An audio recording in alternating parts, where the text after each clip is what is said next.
as you know, he brought in 2018 class. The current freshman class was ranked in the top 10, which was a significant breakthrough for Penn State and Franklin. He's on track once again to perhaps get another top 10 class, or at the very least get another top 15 class. So there's next to touch on there's a few big names I've maybe touched on in the past, but you got Brandon Smith, 5-star linebacker out of Virginia. He was recently named Virginia's Gatorade Player of the Year, and which is also an honor that went to Ricky Slade, current backup running back at Penn State, who's had his electrifying moments throughout the season. So you got guys like him and Devin Ford, another stud out of Virginia, running back. You know, he's sending a message to the current crop recruits that, hey, you know, you guys come here, you can help us reach that elite level. As you look at the breakdown of where these guys are coming from, and right now there are 17 hard commits according to 247 Sports. They come from from all over the place. So there's not one concentrated state, not even Pennsylvania with 3, and Virginia with 3, Connecticut 2, New Jersey 2. So they're from all over the place. So James Franklin casts a wide net. Who's got you excited? I know you mentioned 2 of the top prospects in Ford and Smith. Can you just kind of brush through whatever you feel is a good breakdown of this class as it stands right now? Well, like you said, casting a wide net, and that they've had to in this case because it's a down year. This 2019 class, it's a down year for top prospects in Pennsylvania, which is, you know, obviously the state that Franklin wants to dominate. But you know, thanks to him though and his staff's connections, especially the current running backs coach Jaywan Sider, who previously coached at Florida. He helped land them a big time prospect in John Dunmore out of Hollywood, Florida, 4-star receiver. Supposedly, I haven't seen it, but apparently he visited Miami recently. So we'll see if he ends up signing with Penn State on the 19th. But he still looks like he's headed to Penn State at this point. So that would be a huge coup for Penn State. Not that they have never gotten Florida kids, but they're usually more like 3-star type kids. So this is the first like real stud they're landing out of Florida. I mentioned Brandon Smith, a linebacker. Another big time linebacker, Lance Dixon, 4-star kid out of Michigan. So I think the 2 of them are gonna, you know, along with Micah Parsons having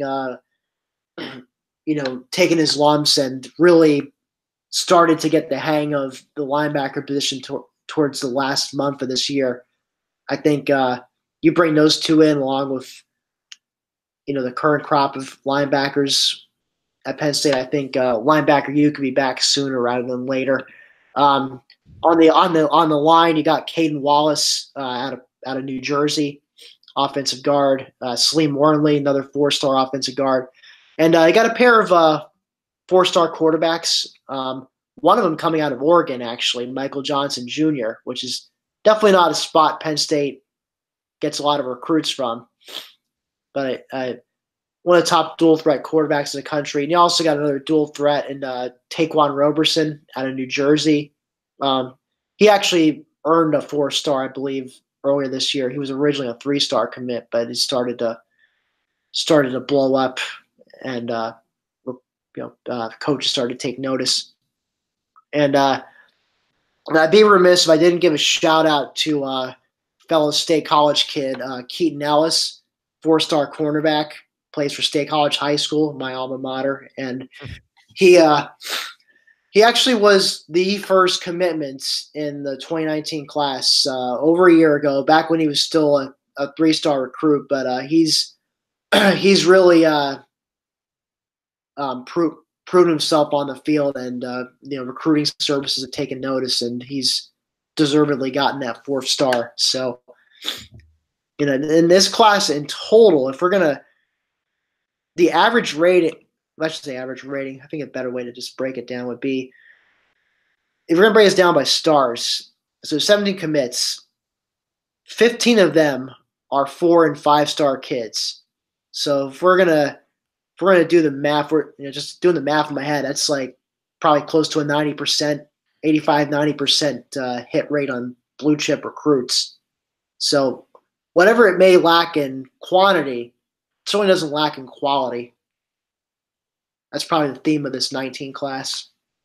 Yeah, and those are certainly the two components that make up the rating. Is if you have a class of few commits, but it's a high quality, then it's going to suffer to a certain extent, but the quality is going to win out as well. And it's a combination of those two components. You mentioned the two quarterbacks, Roberson and Johnson, both rated in the top 10 at their position at dual threat quarterbacks. And some of these guys near the very top of the list at their positions. All the guys that you broke down. Brandon Smith, number 2 at his position at inside linebacker. Wallace is the third rated guard. Ford, the fifth rated running back. So the 247 composite definitely likes this class that probably rates 13th because of what you just alluded to. Not high on the commits, considering a lot of the competition will be in the 20s, anywhere from the 20 to 24 range, and Penn State with 17 hard commits right now. Tim, is there anybody out there that is riding the fence between Penn State and some other schools that you would like to bring in? Anybody like that in the last 10 days before the first signing period? So, I mentioned before we hit record, this is Penn State is having a big recruiting weekend right now. As you know, National Signing Day is only about 11 days away. Yeah, today's the 8th, so it's 11 days away. So this is their big official visit weekend for some kids.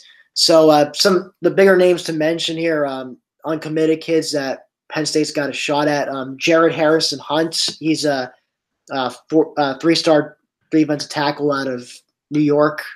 6'4", 286 pounds. It looks like it's a battle between him and Ohio State at this point.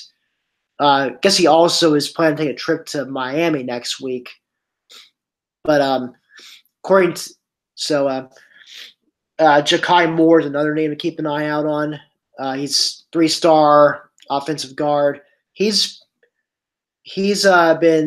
took a lot of visits in the beginning of the process and then kind of shut things down for most of the summer. So he's still the crystal balls are favoring Penn State, but there's also crystal balls in for South Carolina. So it seems like it's a Penn State and South Carolina battle for him. Cornelius Johnson, 4-star receiver out of Connecticut. Penn State's they've only got one wide receiver commit in this class, so they're trying to land a second one. And with David Bell, like we headed to Purdue, now that Jeff Brom's staying, he's become a guy that Penn State's turned the heat up on. Currently, the crystal balls have Stanford at 71%, 29% Notre Dame, but it sounds as if Johnson's going to wait until the February period to sign because he wants to visit Stanford in January. But just getting him at Penn State could perhaps maybe shift things a little bit towards the Nittany Lions. But that's definitely going to take a lot of work to get him in the fold. Trevor Keegan, 4-star out of offensive tackle out of Illinois. Michigan is the favorite right now, but Penn State's been hanging around in this one. So if he has a really awesome visit this weekend, that could definitely change things up. Smith Vilbert, he's a 6'7" defensive end. He's only a 3-star right now, but he's a kid that's been blowing up lately. He's only recently gotten into football. He was originally a basketball prospect, so I guess recruiting service don't have a whole lot of – the coaches are just trying to learn more about him, but what every coach has seen so far, they really like him. So hence Penn State is hosting him. And they're also hosting several committed kids for their official visits. Let's see. Guys that aren't making the trip this weekend, but that I should mention, I think the most important thing, there was a visit last weekend from the top prospect in the 2019 class, Nolan Smith. Let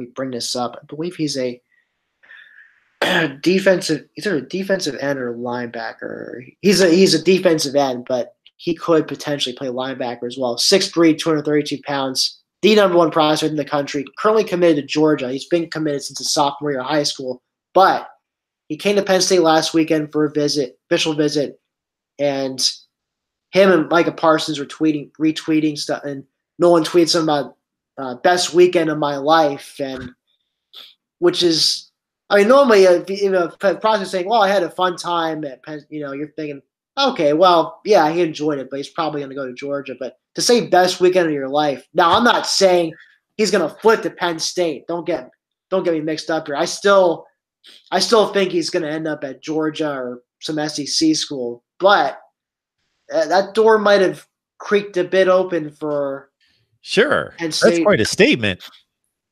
It is quite a statement. Although from a 17 or 18-year-old, the hyperbole spews out of their mouths a little more often than for the rest of us. So the making statements like that isn't uncommon, but still, it's certainly a step in the right direction.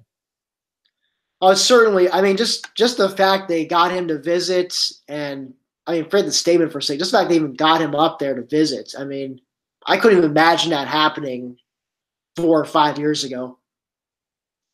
But if it's just a testament to this coaching staff and their ability to hit it off with the cream of the crop recruits.